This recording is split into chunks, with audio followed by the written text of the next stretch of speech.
Parasha Bo. Dans la paracha, on voit que Akadosh Baruch Hu, au départ, il va s'adresser à Moshe directement, uniquement à Moshe. Vaidaber Hashem el Moshe.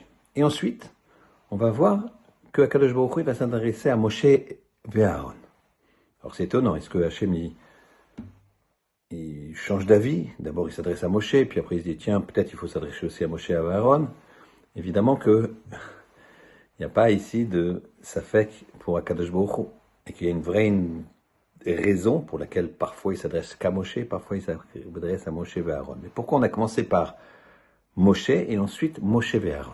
Eh bien, Rashi nous dit quelque chose d'extraordinaire. Il nous dit qu'en fait, ils se donnaient le kavod l'un à l'autre. Ils avaient une vision des choses qui étaient communes, qui était de donner du respect à son ami et surtout à son frère, et ses amis aussi, et surtout, ils considéraient chacun que l'autre était plus apte à diriger le peuple. Et de ce fait, ils faisaient comme une unité parfaite. Moshe, il disait, Aaron, il est resté en Égypte, il a vécu, il a vu toutes les souffrances du peuple, pendant que moi j'étais chez Yitro, je n'étais pas en Égypte. Aaron, c'est mon frère aîné. Aaron disait, mais Moshe, il a reçu la Shrina, il a parlé au 800 ardents, panim el panim avec Hachem. Donc chacun, il voulait mandater l'autre. Ce qui fait que finalement, ils ont parlé à l'unisson. Ça, c'est fondamental dans cette paracha, où on voit que la façon de voir les choses, la façon de se situer, c'est ça qui fait que on est tzaddik ou rachat. Pharaon, c'était le contraire. Pharaon, lui, il regardait systématiquement tout ce qui pouvait arriver. Et chaque personne comme inférieure à lui. Il n'y avait que lui. Lui pouvait être le grand. Il n'y avait pas Moshe, non. Et Kadosh Baruch Hu, il niait. Pourquoi? Parce qu'il voulait être toujours en avant.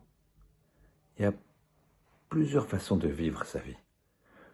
Comment tu te positionnes? Est-ce que c'est toi, toi, toi? Ou est-ce que c'est l'autre?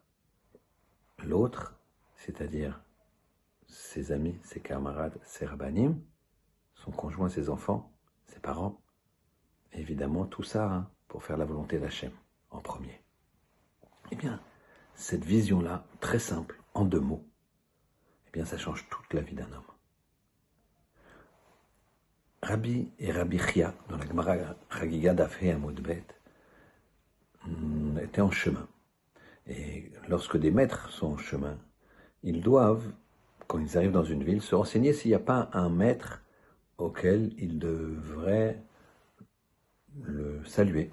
C'était un usage comme ça, c'est une halakha. Quand on est en chemin, on va dans la ville, même si les maîtres Rabbi, qui pouvaient être plus grands que Rabbi ou que Rabbi Chia, mais ils rentrent dans une ville et ils demandent aux gens, est-ce qu'il y a un Rav chez vous?